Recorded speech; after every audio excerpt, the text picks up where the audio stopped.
Welcome in Z lab. इस video में हम लोग वर्ब के जेरंड फॉर्म को डिस्कस करेंगे। जेरंड फॉर्म हम लोग जानते हैं, इसको V4 फॉर्म भी बोलते हैं। V4 is equal to V1 plus ING। मतलब वर्ब का जो फर्स्ट फॉर्म होता है उसमें जब हम लोग ING ऐड कर देते हैं तो जेरंड या वर्ब का फोर्थ फॉर्म बन जाता है। ये हम लोग यहाँ देख सकते हैं, पहले भी देखा है कि प्ले में ING ऐड करेंगे, प्लेइंग बन जाएगा। लेकिन यहाँ जैसे एम आ गया और उससे पहले भावेल है और एक कंसोनेंट है, तो इस केस में यह जो लास्ट लेटर है ये डबल एम हो जाएगा और अंत में जहां ई है तो ई हट जाएगा। यहां जब ING लगाएंगे, जैसे कम है कमिंग हो जाएगा, राइड है राइडिंग हो जाएगा, ये दोनों में ई हट गया। और यहाँ पे सिंगुलर वर्ब, एक वर्ब है लास्ट कंसोनेंट से पहले, तो ये जो लास्ट का कंसोनेंट है ये डबल हो गया। लेकिन अगर यहाँ डबल भावेल रहता, जैसे मान लीजिए COO कूल रहता, तो इसका जब हम ING लगाते तो इसमें से कुछ डबल नहीं होगा, सीधा डबल ING लग जाएगा, जैसे दूसरे केसेस में होता है। तो यह V1 से V4 फॉर्म बनाने का तरीका हुआ। अब यह यूज कैसे होगा, तो देखिए यहाँ लिखा है can be used as a subject, object and complement in sentence. तो जेरंड की खासियत यह है, विशेषता यह है कि यह सब्जेक्ट के रूप में भी यूज हो सकता है, ऑब्जेक्ट के रूप में भी यूज हो सकता है और कंप्लीमेंट में भी यूज हो सकता है। आइए देखते हैं कैसे। जैसे dancing is good for health, तो यहां यह सब्जेक्ट हो गया। ही लाइक्स प्लेइंग, तो लाइक्स का प्लेइंग जो है ऑब्जेक्ट हो गया। His favourite activity is teaching, तो यहां पर टीचिंग कंप्लीमेंट हो गया।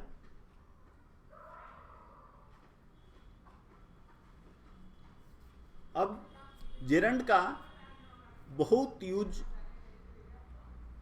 इंग्लिश ग्रामर में होता है और एग्जाम्स में भी इससे रिलेटेड बहुत क्वेश्चंस आते हैं। इसलिए जेरंड के रूल्स को ठीक से समझना बहुत जरूरी है। देखिए, रूल 1 कहता है कि possessive adjective is always used before gerund.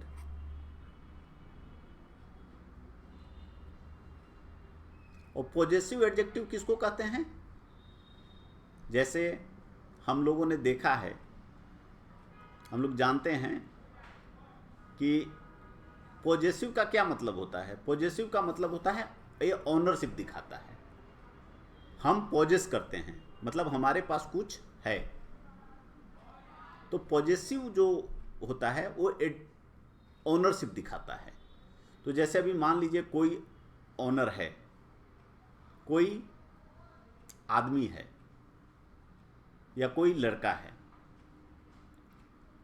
उसका कोई चीज़ है, जैसे पेन है, मान लीजिए हम कहें कोई लड़के का पेन है, तो हम लोग इसको कहते हैं बॉयज पेन, लड़के का पेन है। तो यह जो बॉयज हुआ यह पॉजेसिव एडजेक्टिव हुआ। एपोस्ट्रोफी एस लगा के हम लोग पॉजेसिव एडजेक्टिव बनाते हैं। और जैसे अगर आई है तो इसका पॉजेसिव एडजेक्टिव होता है माई। मेरा का अंग्रेजी होता है माई।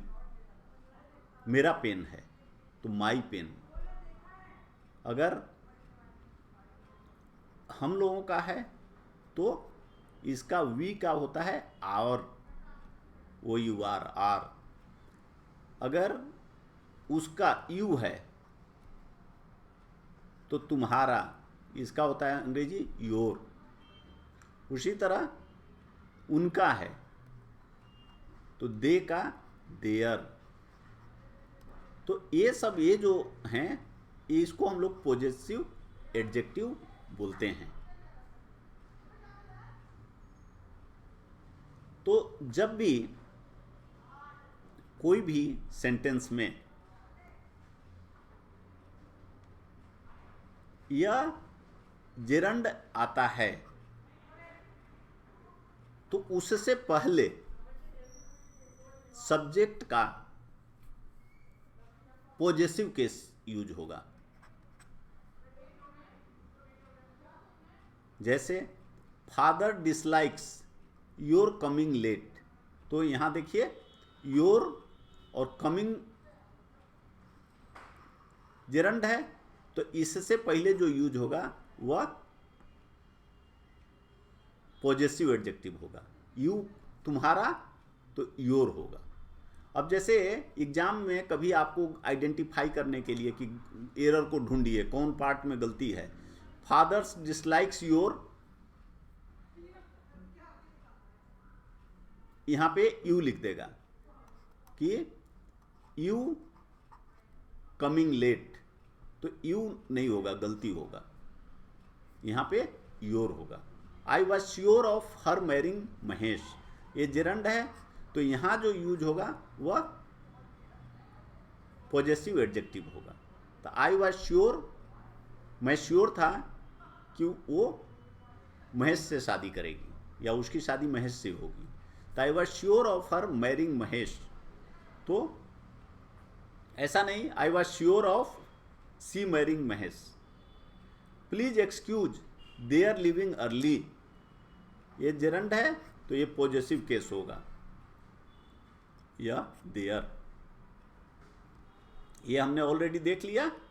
Ram's coming from abroad is a good news, तो राम का बाहर से आना, विदेश से आना एक अच्छा न्यूज है, तो यह जेरंड है तो यहाँ पे उसका पॉजेसिव एडजेक्टिव होगा जो एपोस्ट्रोफी एस लगकर बनता है। तो इस तरह से ये जब भी ऐसा क्वेश्चंस आए और आपको जेरंड दिखाई दिया, जेरंड का यूज हुआ है,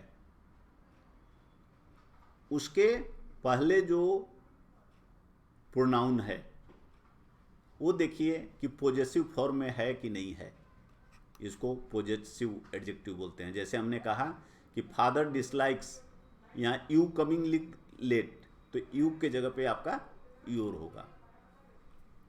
आइए दूसरा रूल देखते हैं। कोई भी प्रीपोजिशन का ऑब्जेक्ट के रूप में भी इसका यूज होता है। जैसे I felt warm after jogging, यहां पे आफ्टर एक प्रीपोजिशन है और आफ्टर जॉगिंग या जॉगिंग जेरंड है, तो यहां पे आफ्टर जॉग नहीं होगा। जैसे he used to sleeping late on Sunday mornings, he is used to sleeping late on Sunday morning. अब यहां पर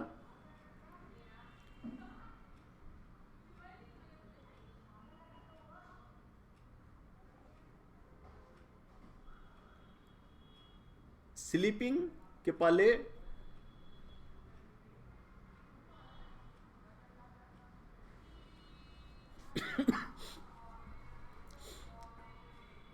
एक प्रीपोजिशन आ गया टू, तो उसके बाद he is used to sleeping late, यहां पर इसलिए ये टू आ गया।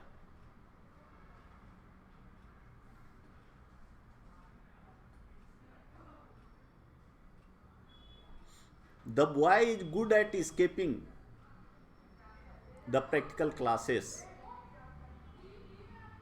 यहां पे जेरंड है तो यहां आपका प्रीपोजिशन आएगा जिसका यह ऑब्जेक्ट के रूप में काम करेगा।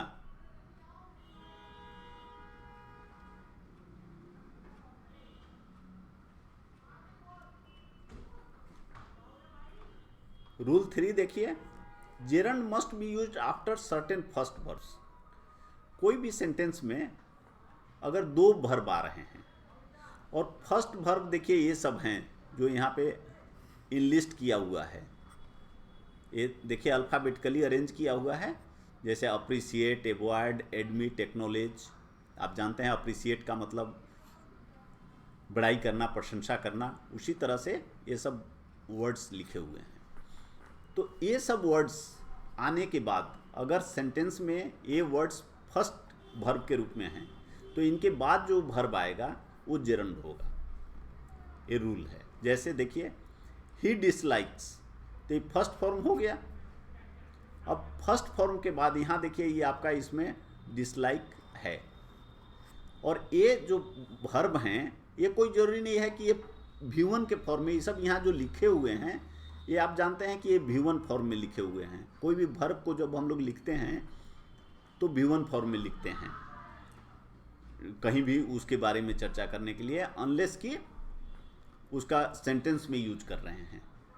तो ये कोई जरूरी नहीं है कि V1 फॉर्म में यूज होगा तभी उसका जो बाद का वर्ब होगा वह जेरंड होगा।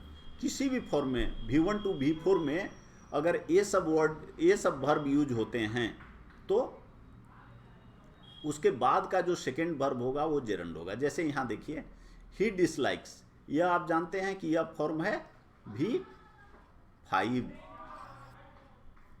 फॉर्म है, लेकिन ये डिसलाइक का ही है, तो डिसलाइक पहले वर्ब आ गया, फर्स्ट वर्ब इस सेंटेंस का हो गया डिसलाइक, तो इसके बाद का जो वर्ब होगा वो जेरंड होगा, V4 फॉर्म में होगा। तो देखिए he dislikes shaking hands with everyone, वो डिसलाइक करता है, नापसंद करता है सबके साथ हाथ मिलाना। अब यहाँ जो टू सेक लिखा हुआ है, एग्जाम में ऐसा हो सकता है कि ऐसे आ जाएगा कि टू सेक, तो ये गलती हो जाएगी, तो ये आपको आइडेंटिफाई करना है। तो अगर ये रूल आप जानते हैं, अब देख रहे हैं कि दो वर्ब आ गया, पहला वर्ब डिसलाइक है, इसलिए ये सब वर्ब को पढ़ के याद रखना है। रटने की ज़रूरत नहीं है, लेकिन जब आप इसको पढ़ेंगे, दो चार बार प्रैक्टिस करेंगे, आपको समझ आ जाएगा, याद हो जाएगा, ये फॉर्म ही सेंटेंस का आपको याद हो जाएगा। तो he dislikes to shake hands नहीं, शेकिंग हैंड्स विथ एवरीवन। जैसे मान लीजिए she avoids from taking help from strangers नहीं, she avoids taking help from strangers.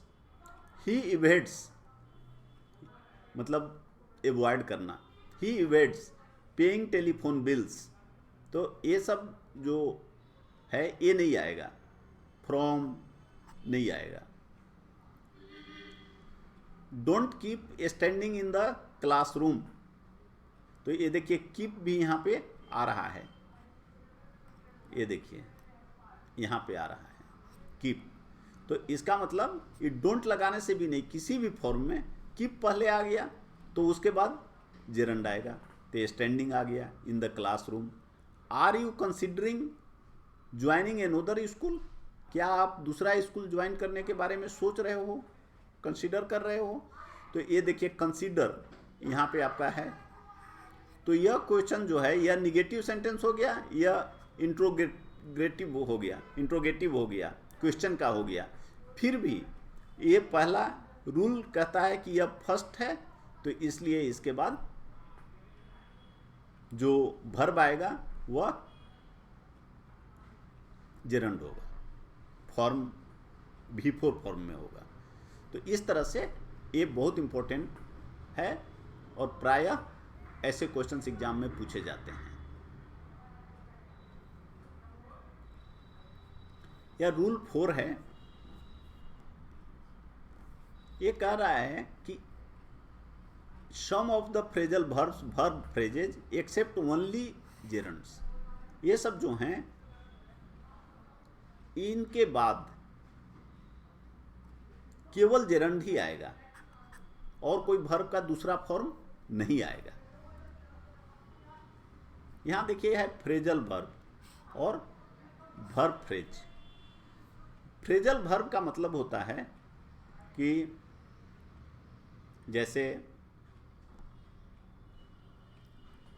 एक से अधिक वर्ड्स हैं जो वर्ब के रूप में काम कर रहे हैं और उनका जो आंसर है वो सिमिलर है। जैसे मान लीजिए ऑब्जेक्ट, ऑब्जेक्शन से बना हुआ है, कोई चीज़ के लिए ऑब्जेक्ट करना, तो object to, he objected to joining the school मान लीजिए। तो यह क्या है कि एक से अधिक वर्ड्स हैं और दोनों मिलके वर्ब के रूप में काम कर रहे हैं, तो ये वर्ब फ्रेज हो गए, वर्ब फ्रेज।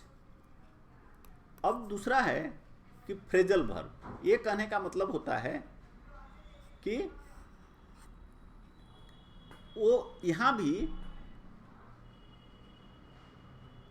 एक से अधिक वर्ड्स होंगे, वर्ब दोनों मिलके, दोनों या तीनों मिलकर एक वर्ब के रूप में काम करेंगे, लेकिन उनका जो मीनिंग होगा वो डायरेक्ट नहीं होगा। जैसे मान लीजिए कहे कोई ब्रोकन हार्ट,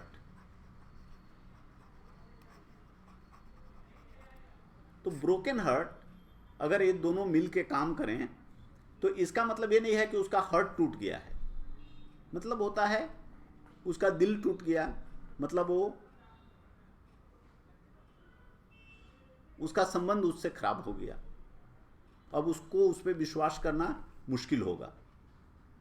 तो ऐसे को बोलते हैं फ्रेजल वर्ब्स।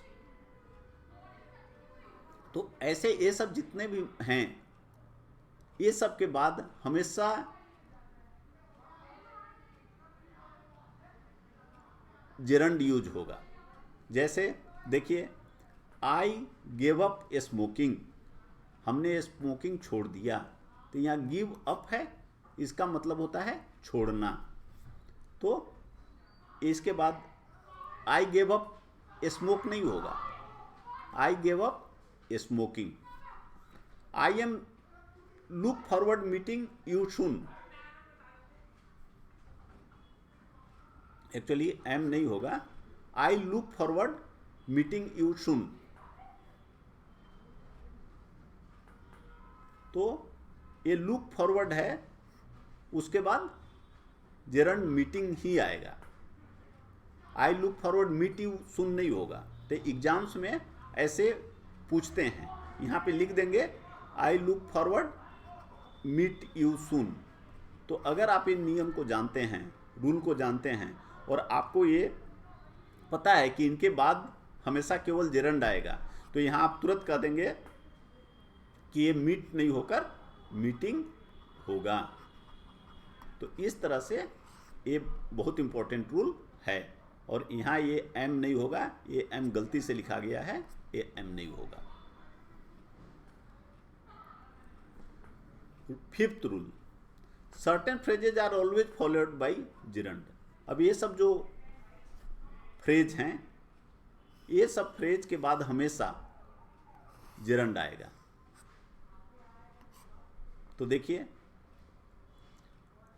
जैसे any use, no use, much use, little use, can't help, can't bear, can't stand, ये सब का मीनिंग सब जैसे कैंट हेल्प, मतलब इसमें मैं कुछ नहीं कर सकता, मेरे को ये करना ही पड़ेगा।